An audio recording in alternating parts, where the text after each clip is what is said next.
Bien, quisiera tener una lectura en la palabra de Dios, en el libro de Apocalipsis, capítulo 1. Vamos a empezar a leer en el versículo 4 hasta el 7. Apocalipsis, capítulo 1. Vamos a leer desde los versículos 4 al 7. Y leo la cuarta edición de la Biblia textual. Y dice así: Juan, a las 7 iglesias que están en Asia, gracia y paz a vosotros del que es y que era y que viene, y de los 7 espíritus que están ante su trono, y de Jesucristo, el testigo fiel, el primogénito de los muertos y el soberano de los reyes de la tierra, al que nos ama y nos libertó de nuestros pecados con su sangre, y nos hizo un reino, sacerdotes para su Dios y Padre. A Él sea la gloria y la soberanía por los siglos. Amén. He aquí viene con las nubes, y todo ojo lo verá, y también aquellos que lo traspasaron, y harán lamentación por Él todas las tribus de la tierra. Sí, amén. Y aquí dejamos la palabra del Señor, y nosotros también decimos amén a todas las frases que hemos leído, pero yo quiero destacar 2 de ellas, así que no perdáis este texto, porque yo quiero destacar esa frase que dice que Jesús es el primogénito de los muertos, de lo cual ya se ha hablado hoy.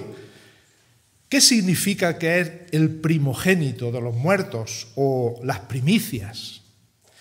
Lo que significa es que fue el primero que murió, resucitó con un cuerpo de gloria para no volver a morir. Y pongo un ejemplo y lo vamos a entender rápidamente. Cuando Jesús resucitó a Lázaro, él estaba muerto, le dio vida, pero Lázaro después siguió con su vida durante unos años más y al final murió. Jesús es el primogénito de los muertos porque fue el primero en resucitar para no volver a morir. Eso es lo que significa, y por eso quiero que nos quedemos con esa frase, el primogénito de los muertos. Pero hay otra frase: Jesús viene con las nubes. Y es consecuencia de lo anterior, ¿verdad? Como Jesús es el primero que resucitó para no volver a morir y está vivo, Él va a volver. Va a venir de nuevo a esta tierra. Viene desde el cielo. Eso es lo que significa con las nubes. Viene desde el cielo. Y viene de una forma visible para todo el mundo.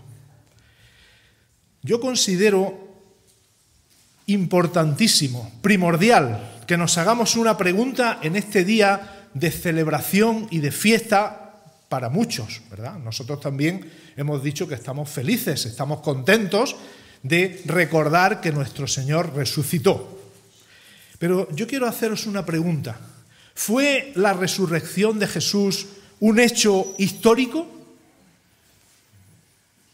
Porque la Biblia lo dice, ¿verdad? Pero si dejamos a un lado los relatos bíblicos, ¿el hecho de la resurrección de Jesús se puede considerar como un hecho real, con pruebas irrefutables de que Él está vivo? ¿Hay algunas evidencias, aparte, como digo, de los relatos bíblicos, que nos hagan estar seguros de que Cristo vive y que vendrá un día? Esas son, creo, las preguntas que nos deberíamos hacer en el día de hoy para intentar dar algunas pruebas que demuestran la historicidad y la autenticidad de la resurrección de Jesús.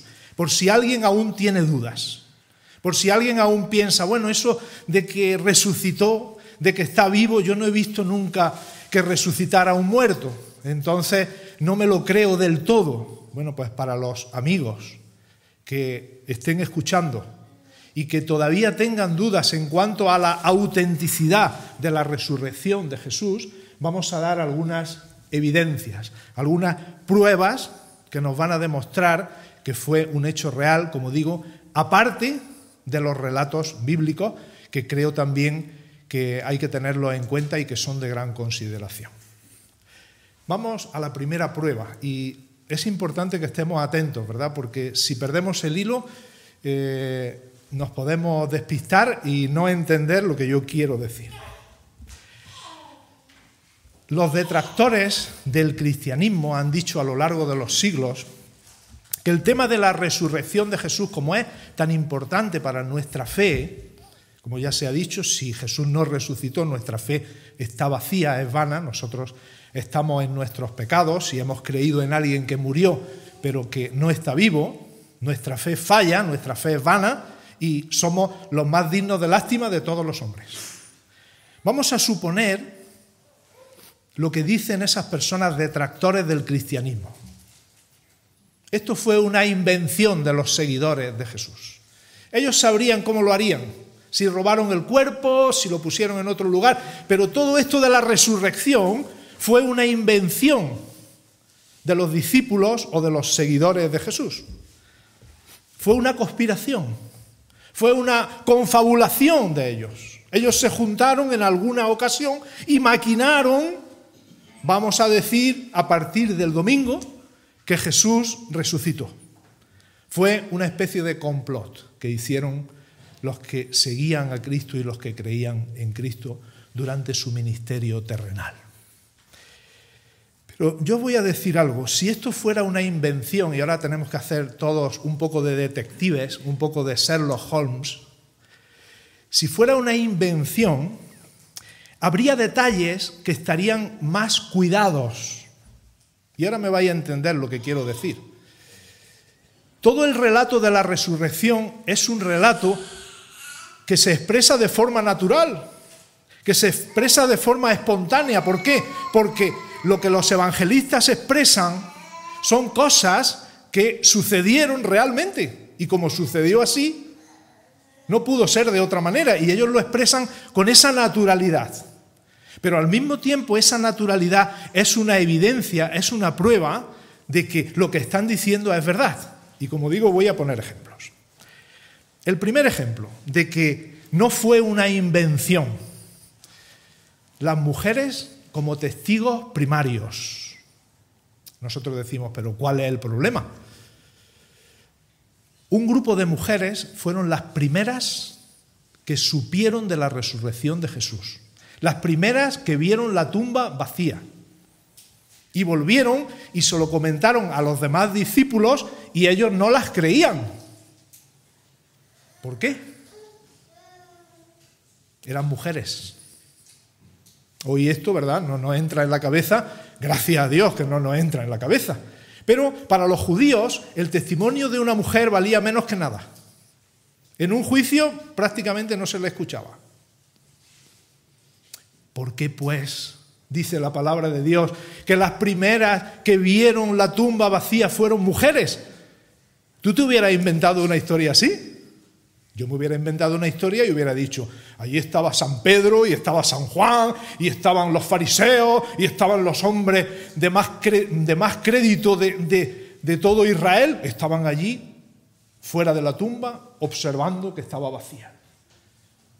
Pero yo no me hubiera inventado, ¿verdad? Ni tú tampoco. Una mentira en la que las mujeres fueran los principales testigos. Número 2. El lugar donde fue puesto el cuerpo de Jesús. ¿Sabéis dónde fue puesto el cuerpo de Jesús? En una tumba, claro, sí. Pero ¿de quién era la tumba? ¿O quién fue el que gestionó la tumba? Porque no está en el Evangelio claro que fuera la tumba de su propiedad. ¿Quién fue el que gestionó la tumba? José de Arimatea. ¿Quién era ese hombre? ¿Era un discípulo de Jesús? ¿Era un seguidor de Jesús de los que fueron los 3 años con él? No, era un miembro del Sanedrín. El Sanedrín, que fue la institución que se opuso a Jesús y que colaboró en su muerte. Otra vez te digo, si te hubieras inventado la historia, hubieras pensado que el cuerpo de Jesús se iba a poner en una tumba que fuera de un miembro del Sanedrín. Nunca, ¿verdad? Nunca. Me hubiera inventado cualquier otra historia, pero no esa. Número 3. ¿Quién sabe los nombres de los discípulos de Emaús? Ahora doy paso a mis colaboradores. Uno de ellos llamado Cleofas. ¿Y el nombre del otro? No aparece. El Evangelio dice, iban dos hombres camino a Emaús, uno llamado Cleofas y el otro no se dice. Si tú te hubieras inventado la historia a que le pones nombre al otro, iban Cleofas y fulanito de tal, los dos para dar credibilidad. Pero como digo, la naturalidad de la historia nos informa de que es una historia real, de que sucedió tal cual, como se dice. Y una cuarta afirmación o puntualización. En ninguno de los evangelios aparece el momento de la resurrección. En ninguno. Nadie sabe cómo resucitó Jesús. Sí que sabemos que resucitó. Y de nuevo, somos inventores de historias y queremos inventarnos la historia de la resurrección. Y decimos, bueno, pues llegamos el domingo y estaba la tumba abierta, la piedra movida de su sitio, entramos dentro y estaba el cuerpo de Jesús. Y el cuerpo de Jesús empezó a moverse, rápidamente empezó a salir como una especie de gas de ese cuerpo, como una especie de humo, y todo se llenó de humo, y ese cuerpo poco a poco fue ascendiendo, ¿verdad?, como un cuerpo transparente, hasta el cielo. Eso es como lo ponen las películas, pero eso nadie lo vio, nadie lo vio. Mirad los evangelios, veréis cómo no aparece ninguna descripción del momento en que resucitó Jesús. Como vemos, esos son detalles reales, como la vida misma, que muestran la sinceridad y la fiabilidad de las cosas que los escritores bíblicos reflejaron en los evangelios, lo que sucedió exactamente el día de la resurrección.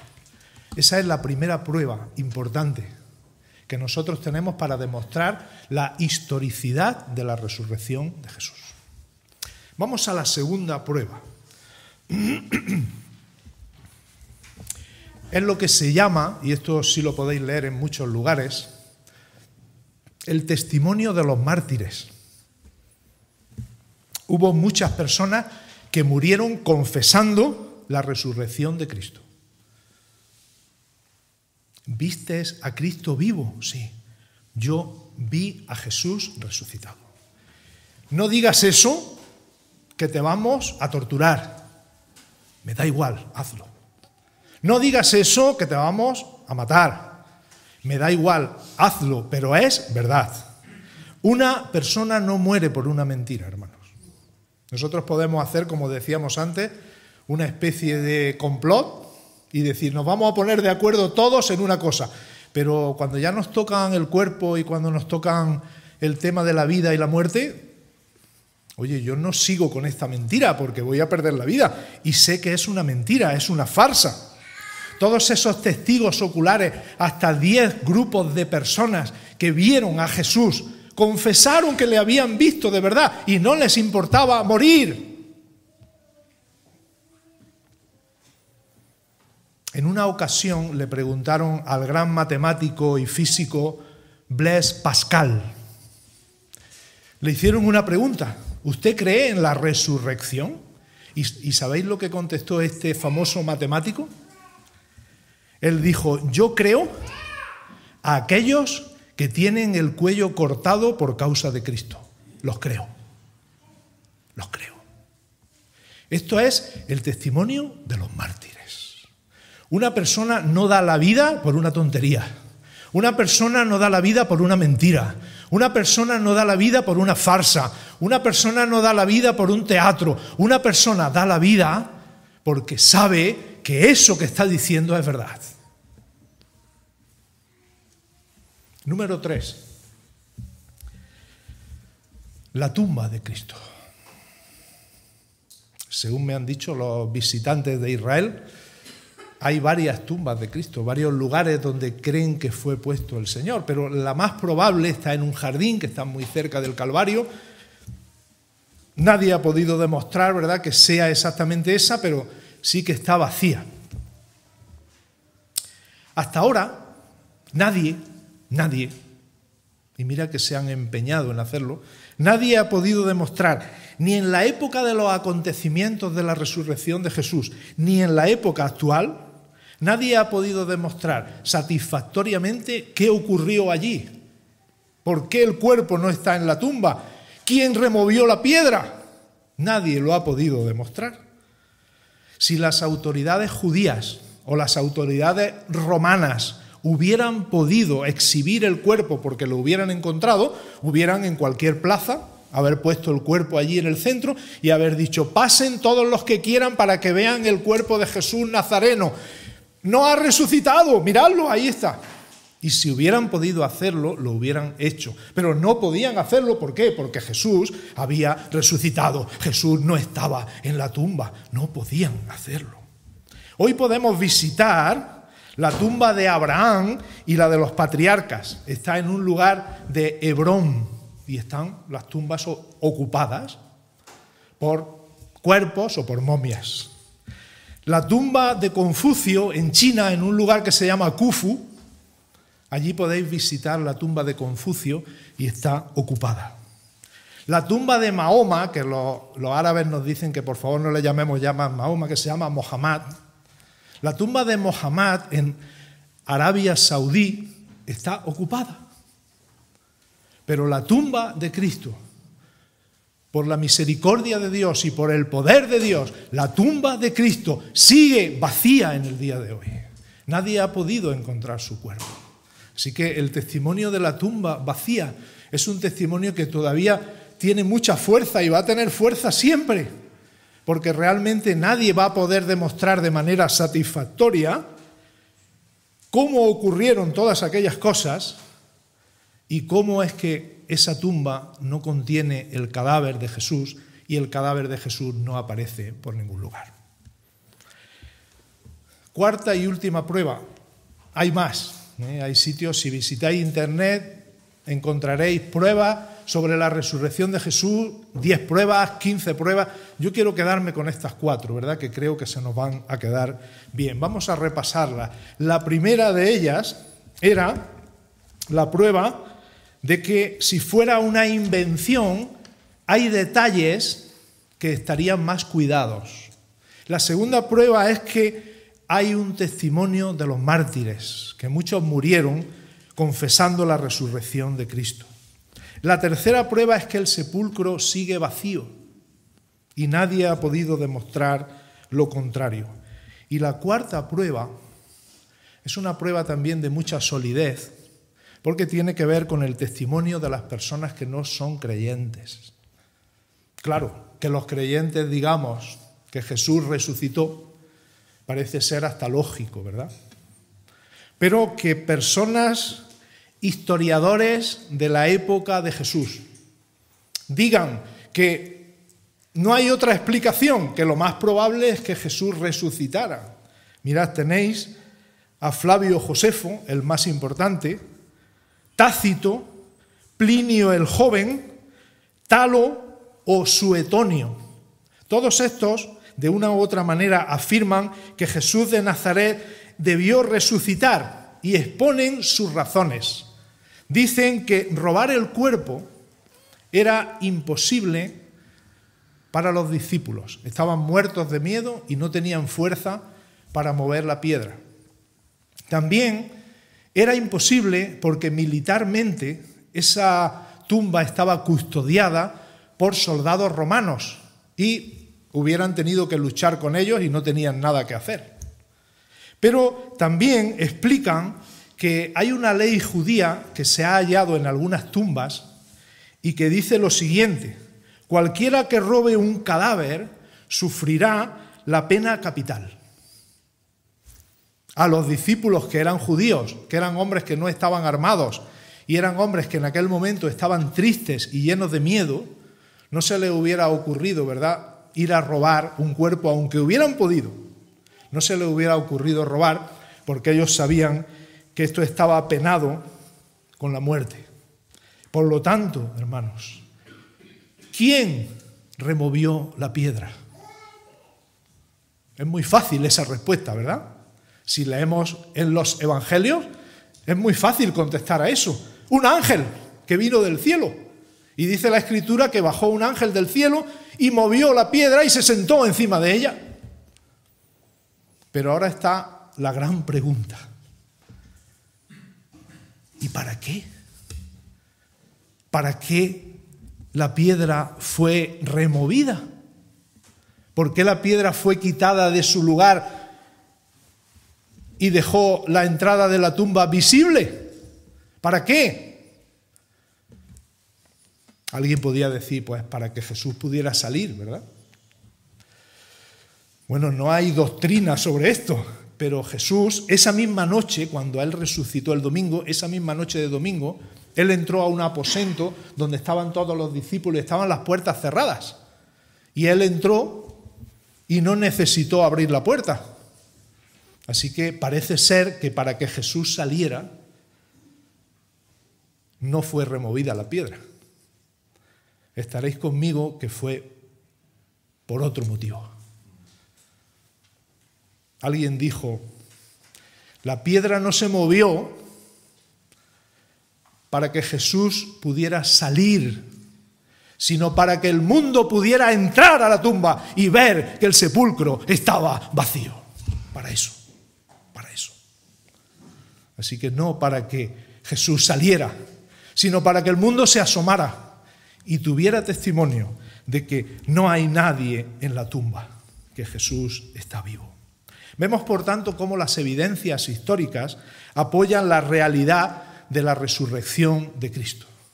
Pero yo me quiero hacer una pregunta en el tiempo que nos queda.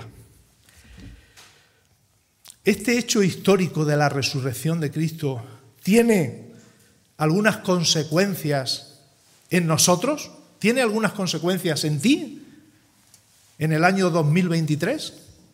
Hace ya mucho que ocurrió esto.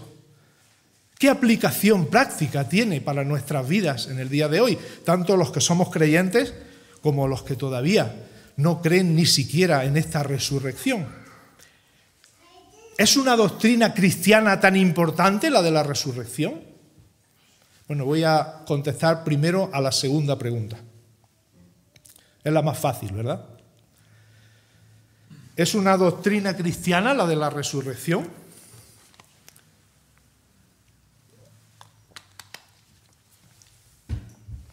La doctrina de la resurrección de Cristo es la doctrina fundamental por excelencia de la fe cristiana. Lo digo de otra manera por si alguien dice, uy, qué palabras más rebuscadas.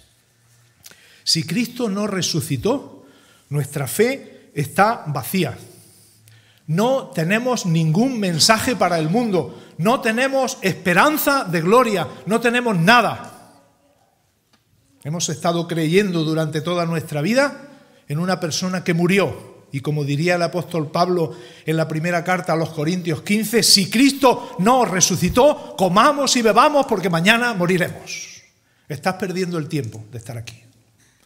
Si Cristo no resucitó, estás perdiendo el tiempo. Podías estar pasándotelo mejor en algún otro sitio. Hay que divertirse, hay que comer, hay que beber, hay que pasarlo bien, porque realmente no hay nada después. Así que disfruta dentro de lo que cada persona entienda por disfrutar, ¿vale? Pero disfruta. Otra cosa que también quiero decir para que quede bien claro. Si tú dices que eres cristiano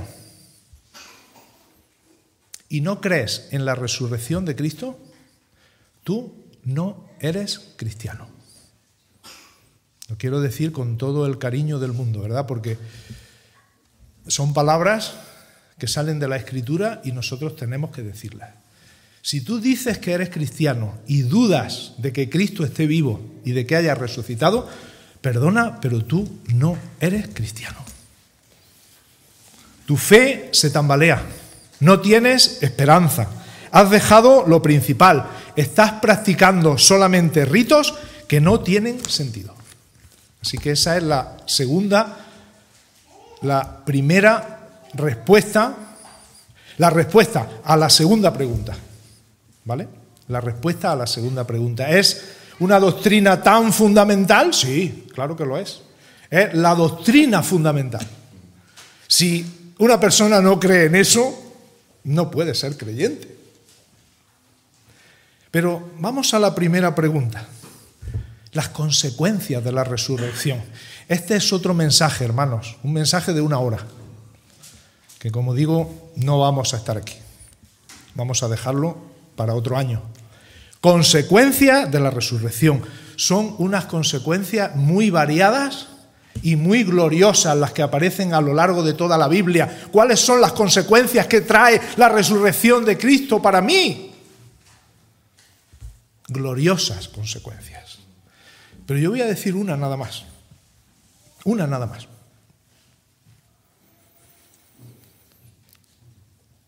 La consecuencia de la resurrección de Cristo es que la muerte ya no tiene la última palabra. Como dicen los legionarios, la muerte no es el final. Hay algo después de la muerte. Y para los que confían en Jesús, hay salvación. Hay vida eterna en Él resucitado. Cristo es el Dios hombre. El Dios hombre. No es mitad Dios y mitad hombre, es el Dios hombre. ¿Y sabéis lo que hizo el Señor durante su vida aquí? Bueno, podemos resumir la vida de Jesús de muchas maneras, ¿verdad? Pero Jesús, en su vida aquí en la tierra, lo que hizo es lo contrario que nosotros hacemos. Bueno, en tantas cosas es contrario, ¿verdad? Nosotros vamos huyendo de la muerte todos. A ver si este año me libro de la muerte. A ver si el que viene me libro de la muerte. A ver si la enfermedad esta no me afecta. A ver si venzo el cáncer. Jesús iba en sentido contrario. Jesús es el hombre que iba en busca de la muerte. ¿Sabéis por qué iba en busca de la muerte? Porque él tenía que vencer a la muerte. Y se enfrentó con la muerte y venció a la muerte y ganó la batalla al que tenía el imperio de la muerte. Eso es al diablo. Y lo hizo no solo por el bien propio de estar él vivo, sino lo hizo para librar a todos los que por el temor de la muerte estábamos toda la vida sujetos a servidumbre. Así que ya para los creyentes la muerte no tiene potestad sobre nosotros. ¿Dónde está, oh muerte, tu aguijón? ¿Dónde, oh sepulcro, tu victoria? Después de la resurrección de nuestro Salvador, si nosotros morimos, iremos a estar con Cristo y un día los cuerpos muertos resucitarán y serán investidos de un cuerpo de gloria semejante al cuerpo del Señor Jesús. La muerte no es el final para los creyentes, es el tránsito a la vida eterna, es partir y estar con Cristo, lo cual es muchísimo mejor. Hermanos, esa es nuestra fe, esa es nuestra doctrina, eso es lo que predicamos. Y yo te pregunto hoy, ¿tú tienes esa seguridad hoy? Si hoy te pasa algo, si tienes un accidente, si tienes una enfermedad que tú no esperabas, si hay cualquier tipo de catástrofe, ¿tú tienes la seguridad de que estarás para siempre con el Señor? Porque si no es así, tienes que seguir escuchando la palabra de Dios. Tienes que seguir pidiéndole al Señor que obre en tu vida, para que tú puedas acudir a Él en arrepentimiento y fe, reconociendo que lo que Dios dice es verdad.